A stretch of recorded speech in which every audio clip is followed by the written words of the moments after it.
نحمده ونصلي على رسوله الكريم أما بعد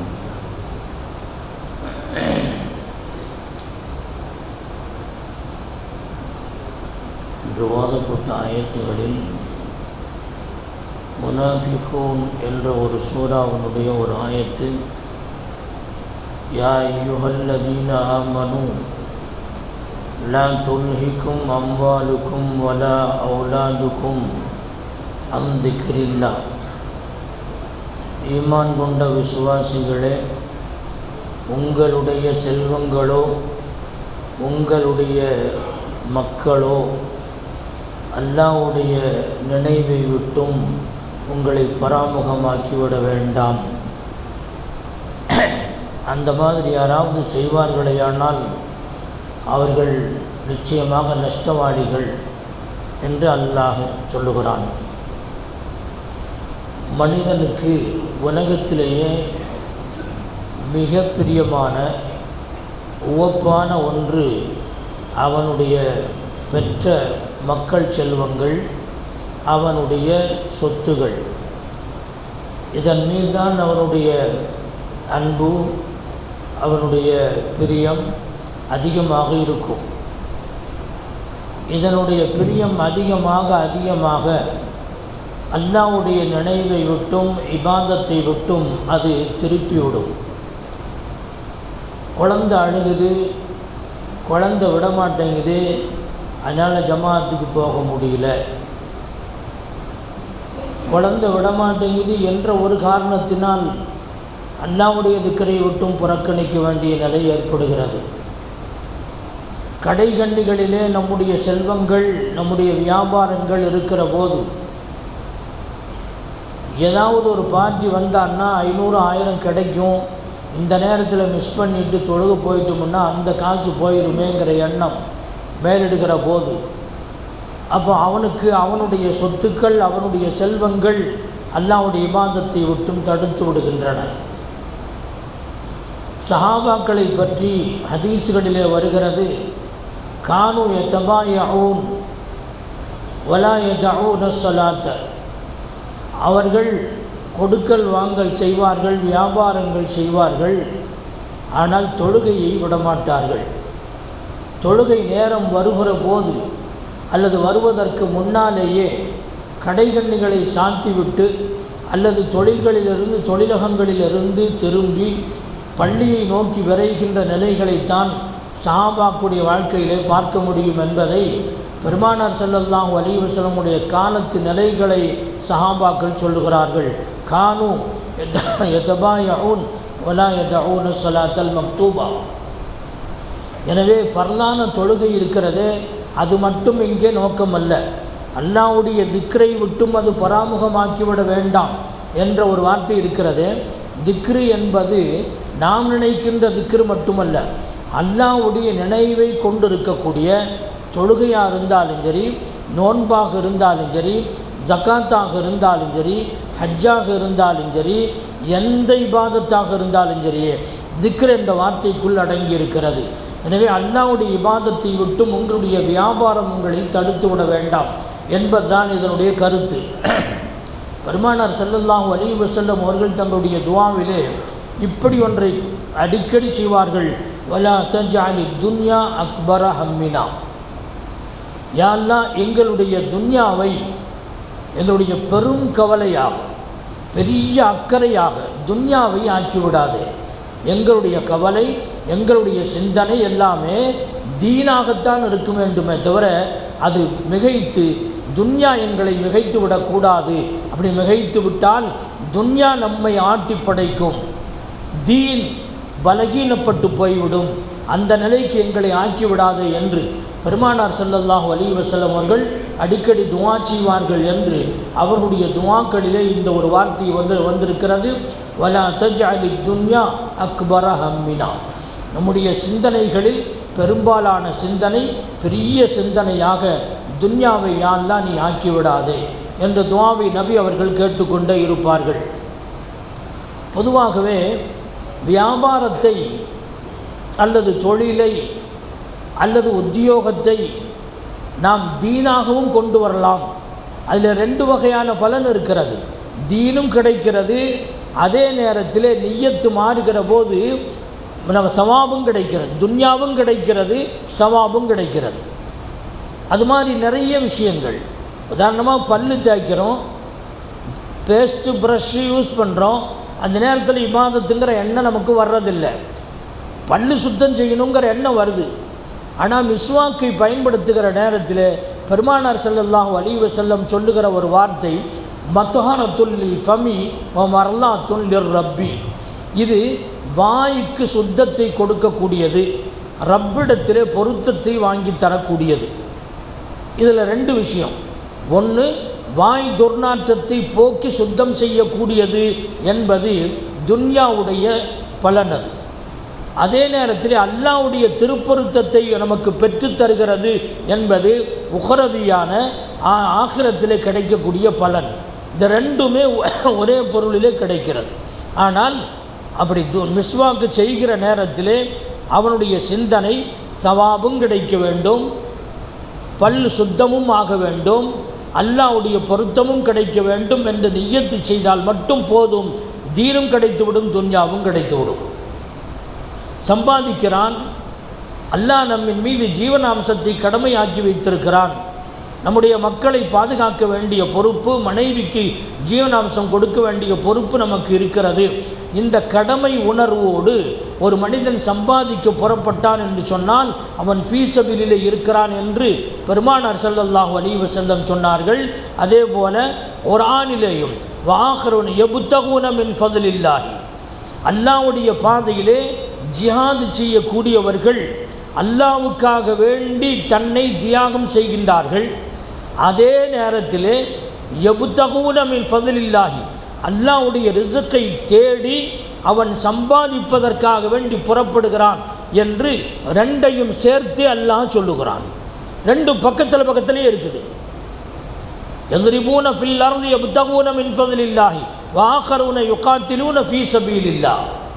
அல்லாஹ்வுடைய ரிஸ்கை தேடி செல்லுகின்றவன், அல்லாஹ்வுடைய பாதையிலே ஜிஹாது செய்கின்றவன். இந்த ரெண்டு பேரையும் சொல்லி இவர்கள் உயர்ந்தவர்கள், அல்லாஹ்வுடைய நெருக்கத்திற்குரியவர்கள் என்று சொல்லுகிற போதே சம்பாதிப்பதற்காக வேண்டி புறப்படுகின்றவன் அல்லாஹ்வுடைய பொருத்தம், அல்லாஹ் இட்ட கட்டளையை, ஜீவனாம்சத்தை, கடமையை நிறைவேற்ற வேண்டும் என்கிற எண்ணம் கல்விலே வருகிற போது அவன் ஃபீஸபீலிலே இருக்கின்றான். அல்லாஹ்வுடைய பொருத்தத்தை நாடி அவன் சம்பாதிக்கிறான். அது மாத்திரமல்ல, அந்த சம்பாத்தியத்திலே அல்லாஹ் பரக்கத்தை தருவான். ஒன்றும் இல்லை, ஒரு லேசாக ஒரு சேஞ்சிங். என்ன, நிய்யத்தை மட்டும் மாற்றிக்க வேண்டியது. செய்ய வேண்டிய வேலையை செய்யத்தான் செய்கிறோம். புறப்படுகிற போது யா அல்லாஹ், உன்னுடைய கடமையை நிறைவேற்றுவதற்கு நான் சம்பாதிப்பதற்காக வேண்டி வெளியேறுகிறேன் என்று வீட்டை விட்டு கிளம்பும் போது ஒரு நிய்யத் செஞ்சுட்டா போதும், எல்லாமே தீனாக மாறிவிடும், எல்லாமே சவாபுக்குரியதாக மாறிவிடும். சஹாபாக்கள் அப்படித்தான் செய்தார்கள். எனவே அவர்களுடைய இபாதத்துகளுக்கு எந்த விதமான குறைபாடும் அதிலே ஏற்படவில்லை. கானு யதபாயஊன வலா யதஊன ஸலாத்தல் மக்தூபா. கண்ணியத்திற்குரியவர்களே, இப்படி வியாபாரம் செய்கிற போது அல்லாஹ்வுடைய நினைவு எப்போதுமே நமக்கு இருக்கும். அந்த நினைவோடு வியாபாரம் செய்யக்கூடியவர்களை பெருமானார் ஸல்லல்லாஹு அலைஹி வஸல்லம் சொன்னார்கள், அல்லாஹ்வை பயந்து வியாபாரம் செய்கின்றவன், அல்லாஹ்வுடைய நினைவோடு இருக்கக்கூடியவன், உண்மை பேசுகின்றவன், நியாயமாக நடக்கின்றவன், யோக்கியனாக இருக்கின்றவனை அல்லாஹ் நபிமார்களோடு எழுப்புவான் என்றார்கள் பெருமானார் ஸல்லல்லாஹு அலைஹி வஸல்லம். இன்னொரு ஹதீஸ் இதுக்கு நேர் மாற்றமாக வருது. அத்துஜாரு யுஹ்ஷரூன யௌமல் கியாமத்தி ஃபுஜ்ஜாரன், கியாமத்து நாளிலே வியாபாரிகள் பாவிகளாக எழுப்பப்படுவார்கள் என்று. அதுக்கு பின்னால் ஒரு வாசகம் வருது, இல்லா மனித்தகா, அல்லாவை பயந்து, ஒ பர்ர நாணயமாக நடந்து, ஒ சதக்கா உண்மை பேசி வியாபாரம் செய்கின்றவர்களை தவிர என்ற வார்த்தை இருக்கிறது. உண்மை பேசி நியாயமாக நேர்மையாக அளந்து கொடுத்தாலும் சரியே, நிறுத்து கொடுத்தாலும் சரியே, நீட்டல் அளவையிலே கொடுத்தாலும் சரி, எல்லா அளவுகளிலேயும் அல்லாஹ்வை பயந்து யாருக்கும் எந்த அநியாயமும் செய்யாமல் வஸினு பில் கிஸ்தாஸில் முஸ்தகீம் வலா தப்கஸுன் நாஸ அஷ்யாஹும் வலா தஅஸூ ஃபில் அர்தி முஃப்ஸிதீன். உலகத்திலே எந்த குழப்பமும் ஏற்படுத்தாத அளவுக்கு நீதியை பராமரிக்கின்ற வகையிலே உங்களுடைய நிறுவை, உங்களுடைய அளவைகள் இருக்குமேயானால் யாரையும் ஏமாற்றாமல் இருப்பீர்களே ஆனால் அல்லாஹ் அதிலே நிச்சயம் பரக்கத்து செய்வான். சென்ற கவுமுகள் அல்லாஹ் பரக்கத்து செய்திருக்கின்றான். ஆனால் அதே நேரத்திலே அவர்கள் அளவையிலே நிறுவையிலே குறைவை ஏற்படுத்தி மக்களுடைய காசுகளை அநியாயமாக பறித்த காரணத்தினாலே அல்லாஹ் அவர்களை ஹலாக்காக்கியதை குர்ஆன் சொல்லுகிறது. காலமெல்லாம் இருக்கக்கூடிய கியாமத்து நாள் வரை நீடித்திருக்கின்ற இந்த குர்ஆனிலே அவர்களை பற்றிய செய்தி நிரந்தரமாக இருந்து கொண்டிருக்கிறது. ஏனென்றால் அவர்கள் உலகத்திலே அமைதியை, உலகத்தினுடைய அமைப்பை அவர்கள் கெடுத்திருக்கிறார்கள். அல்லாஹ் ஒரு அமைப்பை வைத்திருக்கிறான். அந்த அமைப்பை கெடுக்கின்றவர்கள் இது போன்ற அக்கிரமங்கள் அநியாயங்கள் செய்கின்றவர்கள். எனவே அல்லாஹ்வை பயந்து வியாபாரம் செய்கின்ற நேரத்திலே யாரையும் ஏமாற்ற வேண்டும் என்ற எண்ணம் வராது. யூனுஸ் இப்னு உபைத் ரஹ்மத்துல்லாஹி அலைஹி ஒரு பெரிய மகான். பெட்ஷீட் இந்த மாதிரி உள்ள காட்டன் வியாபாரங்கள் செய்வார். சாயந்தரமானா அந்த அண்ணன் அப்பெல்லாம் மெழுகுவத்தி அல்லது மண்ணெண்ணெய் விளக்கு அல்லது ஜைத்தூன் எண்ணெய் ஊற்றி விளக்கு இது மாதிரி விளக்குகளை வச்சு பொருளை விற்பனை செய்வாங்க. அதில் துணியினுடைய நிறம் சில சமயத்தில் மாறி போயிடும். எங்கேயாவது டேமேஜ் இருந்தால் கூட ராத்திரியில் தெரியாது. ஆகையினால மக்ரிபுக்கு முன்னாலே வாரி சூட்டிட்டு போயிடுவாங்க. ஏனென்றால் ஒரு முறை ஒரு டேமேஜான ஒரு பெட்ஷீட்டை தெரியாமல் விற்று விட்டார். வாங்குறவர் வாங்கிட்டு போயிட்டார். போகிறவரை போய் கண்டுபிடிச்சி அவருடைய காசை திருப்பி கொடுத்து அந்த பொருளை திரும்ப பெற்றதாகவெல்லாம் வரலாறுகளை பார்க்கின்றோம். முஹம்மது இப்னுல் முன்கதிர் ரஹ்மத்துல்லாஹி அலைஹி அவருடைய வரலாற்றில் இப்படி வருகிறது. இமாம் அபு ஹனீஃபா ரஹ்மத்துல்லாஹி அலைஹி அவர்கள் ஏற்படுத்திய ஒரு மேனேஜர் இந்த வேலையை செய்தார் என்பதும் அவர்கள் அதை திருப்பி சதகா செய்தார்கள் என்பதையெல்லாம் நாம் பார்க்கின்றோம். சிர்ரியு சகதி ரஹ்மத்துல்லாஹி அலைஹி குறைந்த லாபத்தில் நிறைந்த வியாபாரம் செய்ய வேண்டும் என்ற கொள்கை உள்ளவர்கள். பொதுவாகவே பொருளாதார முன்னேற்றத்திற்கு இது ஒரு மிக முக்கியமான அடித்தளமாக இருக்கிறது. வியாபாரம் நடக்க வேண்டும். ஆனால் குறைந்த லாபத்தை வைக்கிற போது பார்ட்டிகள் நிறைய வாங்குவார்கள், நிறைந்த வணிகம் கிடைக்கும். அதிகமான லாபத்தை வைக்கிற போது பார்ட்டிகள் குறைந்து விடுவார்கள். எனவே சிர்ரியு சகதி ரஹ்மத்துல்லாஹி அலைஹி அன்றைக்கு பாதாம் வியாபாரம் செய்வார்கள். எவ்வளவு ஸ்டாக் இருந்தாலும் சரி வாங்கின விலையை வச்சு தான் அவங்க கொடுப்பாங்க. இன்றைக்கி ரேட்டு ஏறி இருக்குது அப்படின்னா நம்ம அது மாதிரி ரேட்டை ஏற்றிக்கிட்டு அதுக்கு மேலே லாபம் வைக்கலாம் என்று சொன்னால் அதை அவர்கள் ஏற்றுக்கொள்ள மாட்டார்கள். மார்க்கெட்டில் 100 ரூபாய்க்கு விற்கக்கூடிய பொருள் நான் வாங்கும்போது அது 70 ரூபா இருந்துச்சுன்னு சொன்னால் 10 ரூபா லாபம் போதும், 80 ரூபாய்க்கு கொடுப்பாங்க. மற்ற இடங்களில் 150 ரூபாய்க்கு விற்பாங்க, இவங்க 80 ரூபாய்க்கு கொடுப்பாங்க. மற்றவங்களாம் கேட்பாங்க, நாங்கள்லாம் வியாபாரம் செய்கிறோம், எங்கள் பேரெல்லாம் கெடுது என்று சொல்வார். என்னை பொறுத்தவரையில் நான் இப்படித்தான் செய்வேன் என்று விடாப்பிடியாக வாங்கிய லாப பொருளிலிருந்து அடக்க விலையிலிருந்து ஒரு சிறிய லாபம் மட்டும் வைத்து அதை கொடுத்து விடுவார்கள். நிறைய வியாபாரம் செய்தார்கள். மண்டியிலே பாதாம் வந்து இறங்கும் என்று சொல்லப்படுகிறது. ஏனென்றால் குறைந்த லாபத்தில் நிறைந்த வணிகம். அப்துர் ரஹ்மான் இப்னு அவுஃப் ரலியல்லாஹு அன்ஹு அவருடைய வியாபாரமும் அப்படித்தான் இருந்தது. ஒட்டகையை விற்பார்கள், ஒட்டகையை வாங்கிய விலைக்கே திருப்பி கொடுத்து விடுவார்கள். என்ன இப்படி கொடுக்குறீங்களே என்று கேட்டால், போதும் அதனுடைய கயிறு இருக்குல்ல, அந்த கயிறு எனக்கு 1 திர்ஹம் அளவு கிடைச்சா போதும், ஒரு ஒட்டகையிலே ஒரு கயிறுடைய அளவு மட்டும் லாபம் கிடைத்தால் போதும் என்று வைத்து நிறைய ஒட்டகைகளை அவர்கள் சேல்ஸ் பண்ணுவார்கள்.